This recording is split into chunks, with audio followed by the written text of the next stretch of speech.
Ram in El Segundo, California. Hi. Yes, Rush, good to be with you. Ditto Cam, Water Dittos. Just wondering how you think the Hoffman defeat is going to affect Sarah Palin's movement towards the Oval Office, and I'll take your comments off the air. Thank you so much. You are more than welcome. I don't know that she has intentions of moving toward the Oval Office. People are surmising this, but I don't know that she's going to do that. Now, she's laying the groundwork for it. You got to write a book. And in her case, I think she actually wrote it. She's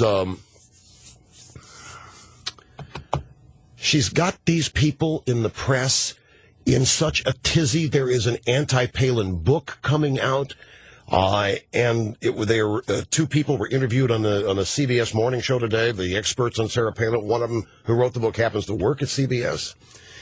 I've always said that the Democrats will tell us who they really fear. The Democrats will tell us who on our side really, really threaten them. And there's no question that Sarah Palin is that. And we had a good caller earlier. A guy said, it's not just the Democrats. The elite Republicans, they don't like her either because she's an average person. She's a normal person. Normal people are not welcome at the highest level of electoral politics. She doesn't have the right pedigree. She doesn't come from the right part of the country, and therefore she doesn't hobnob with the right kind of people. I don't think, we've got Diane Sawyer on Good Morning America today, and I have no idea what the soundbite is because I've got 34 soundbites here, and I have no idea. Let me see if I can find it real quick. It's number 11. And the media couldn't wait. This is just one example of what was happening today all over television. What about the congressional race in upstate New York, where, as we all know, Sarah Palin and Rush Limbaugh intervened to push the moderate Republican candidate out of the race in favor of a conservative candidate? Well, it seems to have handed victory to the Democrat. They're doing anything they can to ignore Virginia and New Jersey. So the talking points are Limbaugh and Palin lost. Intervened. I have never been to Watertown, New York. I have never spoken to Doug Hoffman, although as the titular head of the Republican Party, I, of course, was behind fixing the mess, which was Didi Scazafaza. I forced her out. I single-handedly intervened, and I forced Didi Scazafaza out. If I could have gotten her name off the ballot, I'd have done that, but I only had so much power. Sarah Palin is not damaged at all. To answer the guy's question, Sarah Palin is not damaged at all by the good showing of Doug Hoffman. Not at all. She's not damaged, folks. I had some people over for dinner last night, and it happened. I lost my temper. I started throwing a napkin because I got questions. These are people. These are my friends. They're people that listen to my show. These are people that I talk to a lot, and these guys, one of them, started spouting questions to me that just reflected every criticism of her that has been in the media. The Katie Couric interview and this. And I said, look, well, I'm not going to tell you what I said because it was laced. But I went on for 5 minutes, and I'm pounding the table, and I'm throwing my napkin, and throwing it, picking it up, and throwing it again. And everybody at the table is spellbound, and when I finish, they all pick up their napkins and they start throwing them. And the guy says, all right, that's what I wanted to hear. I don't understand. I really have a tough time juxtaposing what I have seen with my own eyes, what I heard her say, I've heard her speak. I've read what she's written. I have seen the crowds that she draws. I know what she thinks about things. And I don't have I don't buy any of the conventional wisdom about it. She needs to bone up on this, she needs to bone up on that.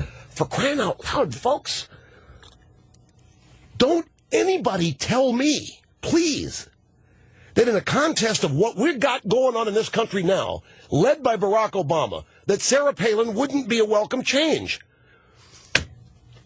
So would any of our people. Don't misunderstand, but for crying out loud, I don't understand the disconnect.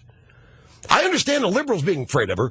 I think that should make us be confident in her. But this inability that some people have to distance themselves from the impact of mainstream media, Democrat Party criticism is really curious and troubling to me. I'm not saying she's perfect. I'm not endorsing her. I'm not doing anything of the sort. But I'm going to tell you something. This woman is one hell of a strong woman. Look, they have tried literally to crucify her. They have done everything in every venue of media, popular culture media, music, television, books. They've done everything to destroy her reputation, her image, her life. They brought her kids into it. Well, Rush, she brought her kids into it. Well, every politician brings their kids into it, but most people's kids, politicians' kids, end up being off limits. And she's still hanging in there. She obviously has a deep belief of the principles that she holds, and she considers it very important. So I don't think this race result, the Hoffman race, is gonna damage her, give her any kind of a problem. I don't even know. I don't know if anybody knows that she actually intends to run for president. Everybody's assuming so because it looks, the pattern here, the track is similar to the path that others who have done this have taken. But we'll just have to wait and see. Regardless, I don't think the thing with Hoffman hurt her at all. It didn't hurt me. But let's be honest about something. 21 years. Whenever something like the New York race happens, hey, Limbaugh bombs out. Limbaugh blew it. Limbaugh rejected by NY-23. Limbaugh, when Clinton was elected. Limbaugh rejected. Clinton, what's Limbaugh going to talk about? And I'm still here. More popular than ever in terms of ratings. We've never had a down business year. Now, I know I'm not a politician running for office seeking votes.